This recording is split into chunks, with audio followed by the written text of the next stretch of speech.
പശ്ചിമേഷ്യൻ രാഷ്ട്രീയം മുമ്പെങ്ങും ഇല്ലാത്ത വിധം സങ്കീർണമായൊരു ഘട്ടത്തിലൂടെയാണ് കടന്നുപോകുന്നത്.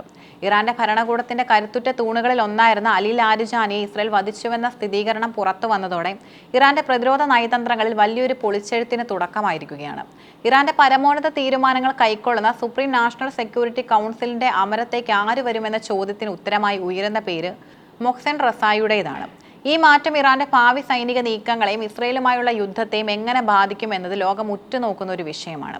ചൊവ്വാഴ്ച പുലർച്ചെ ഇസ്രയേൽ നടത്തിയ മിന്നലാക്രമണത്തിലാണ് അലി ലാരിജാനി കൊല്ലപ്പെട്ടത്. ഇസ്രയേൽ പ്രധാനമന്ത്രി ബെഞ്ചമിൻ നെതന്യാഹുവും പ്രതിരോധ മന്ത്രിയും ഇസ്രയേൽ കാട്സും ഈ വാർത്ത ഔദ്യോഗികമായി സ്ഥിരീകരിച്ചതോടെ ഇറാൻ അത് വലിയൊരു ആഘാതമായി മാറി.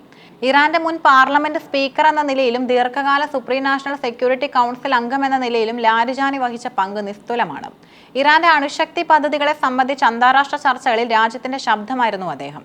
നയതന്ത്രവും സൈനിക തന്ത്രവും ഒരുപോലെ സമന്വയിപ്പിക്കാൻ കഴിഞ്ഞിരുന്ന ലാരിജാനിയുടെ വധം ഇറാന്റെ ബുദ്ധിപരമായ പ്രതിരോധ നിരയാണ് തകർത്തിരിക്കുന്നത്. ഭരണകൂടത്തിനകത്തും പുറത്തും ഒരുപോലെ ബഹുമാനിക്കപ്പെട്ടിരുന്ന അദ്ദേഹത്തിന്റെ വിയോഗം സൃഷ്ടിച്ച വിടവ് നികത്തുക എന്നത് ഇറാൻ നേതൃത്വത്തിന് വലിയൊരു വെല്ലുവിളിയാണ്. ഇറാന്റെ ഭരണഘടനയിലെ ഏറ്റവും ശക്തമായ സ്ഥാപനങ്ങളിൽ ഒന്നാണ് സുപ്രീം നാഷണൽ സെക്യൂരിറ്റി കൗൺസിൽ. രാജ്യത്തിന്റെ വിദേശ നയം, പ്രതിരോധം, ഇന്റലിജൻസ് പ്രവർത്തനങ്ങൾ എന്നിവയിലെ അന്തിമ തീരുമാനങ്ങൾ എടുക്കുന്നത് ഈ കൗൺസിലാണ്. പരമോന്നത നേതാവ് അയത്തുള്ള അലി ഖമേനിക്ക് നേരിട്ട് റിപ്പോർട്ട് ചെയ്യുന്ന ഈ കൗൺസിലിന്റെ സെക്രട്ടറി പദവി എന്നത് രാജ്യത്തെ ഏറ്റവും സ്വാധീനമുള്ള സ്ഥാനങ്ങളിൽ ഒന്നാണ്. ലാരിജാനിയുടെ മരണത്തോടെ ഈ സ്ഥാനം ഒഴിഞ്ഞുകിടക്കുന്നത് രാജ്യത്തിന്റെ സുരക്ഷാ തീരുമാനങ്ങളെ ബാധിക്കുമെന്നതിനാലാണ് എത്രയും വേഗം പുതിയൊരാളെ കണ്ടെത്താൻ ഇറാൻ ശ്രമിക്കുന്നത്. അലി ലാരിജാനിക്ക് പകരക്കാരനായി ഇറാൻ ഭരണകൂടം പരിഗണിക്കുന്ന ഏറ്റവും പ്രധാനപ്പെട്ട വ്യക്തി മൊഹ്സെൻ റസായിയാണ്. അദ്ദേഹത്തിന്റെ പശ്ചാത്തലം പരിശോധിച്ചാൽ എന്തുകൊണ്ട് ഈ നിർണായക ഘട്ടത്തിൽ അദ്ദേഹം പരിഗണിക്കുന്നുവെന്ന് വ്യക്തമാകും. 1981 മുതൽ 1997 വരെ നീണ്ട 16 വർഷം IRGC കമാൻഡർ ഇൻ ചീഫായി അദ്ദേഹം പ്രവർത്തിച്ചിട്ടുണ്ട്. ഇറാന്റെ സൈനിക ചരിത്രത്തിലെ ഏറ്റവും വെല്ലുവിളി നിറഞ്ഞ കാലഘട്ടത്തിൽ സൈന്യത്തെ നയിച്ചത് അദ്ദേഹമായിരുന്നു. വെറും 27-ാം വയസ്സിൽ സൈനിക തലപ്പത്തെത്തിയ റസായി യുദ്ധതന്ത്രങ്ങളിൽ അതീവ നൈപുണ്യമുള്ള വ്യക്തിയായാണ് അറിയപ്പെടുന്നത്. സൈനിക സേവനത്തിന് ശേഷം രാഷ്ട്രീയത്തിലും അദ്ദേഹം സജീവമായിരുന്നു. പലതവണ ഇറാൻ പ്രസിഡന്റ് സ്ഥാനത്തേക്ക് മത്സരിച്ചിട്ടുള്ള അദ്ദേഹത്തെ രാജ്യത്തെ രാഷ്ട്രീയ സമവാക്യങ്ങളിൽ വലിയ സ്വാധീനമുള്ള നേതാവായാണ് കാണുന്നത്. തിങ്കളാഴ്ച മുസ്തഫ ഖമേനിയുടെ മുതിർന്ന സൈനിക ഉപദേശകനായി അദ്ദേഹം നിയമിതനായത് ലാരിജാനിയുടെ വധത്തിന് തൊട്ടു മുമ്പുള്ള തന്ത്രപരമായ നീക്കമായും കരുതപ്പെടുന്നു.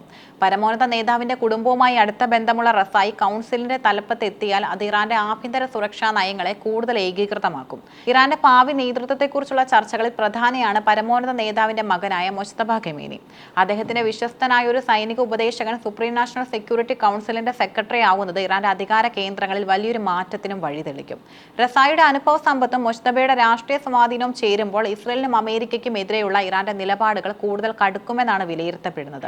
ലളിതമായ നയതന്ത്ര ചർച്ചകളെക്കാൾ ഉപരിയായി സൈനികമായ തിരിച്ചടികളിൽ വിശ്വസിക്കുന്ന വ്യക്തിയാണ് മൊഹ്സെൻ റസായി. അദ്ദേഹത്തിന്റെ കീഴിൽ ഇറാൻ റവല്യൂഷണറി ഗാർഡ്സ് കൂടുതൽ കരുത്താർജിച്ച ചരിത്രമാണുള്ളത്. റസായി അധികാരമേറ്റാൽ സംഭവിക്കാവുന്ന ചില മാറ്റങ്ങൾ ഇവയാകാം. തന്റെ മുൻഗാമിയുടെ വധത്തിന് പകരം വീട്ടാൻ റസായി കൂടുതൽ തീവ്രമായ സൈനിക നീക്കങ്ങൾ ആസൂത്രണം ചെയ്തേക്കാം. ഹിസ്ബുള്ള, ഹൂതികൾ തുടങ്ങിയ ഗ്രൂപ്പുകളുമായുള്ള ബന്ധം റസായിയുടെ നേതൃത്വത്തിൽ കൂടുതൽ ശക്തമായേക്കാം. ഇസ്രയേലിന്റെ വ്യോമാക്രമണങ്ങളെ പ്രതിരോധിക്കാൻ കൂടുതൽ ആധുനികമായ സംവിധാനങ്ങൾ വിന്യസിക്കുന്നതിലും അദ്ദേഹം ശ്രദ്ധ കേന്ദ്രീകരിക്കും.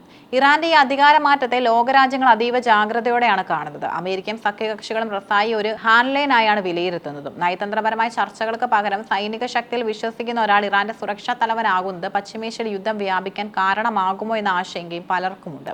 അതേസമയം റഷ്യയും ചൈനയും ഇറാന്റെ ഈ നീക്കങ്ങളെ തങ്ങളുടെ താല്പര്യങ്ങൾ സംരക്ഷിക്കുന്നതിനുള്ള മാർഗമായി കാണുന്നു.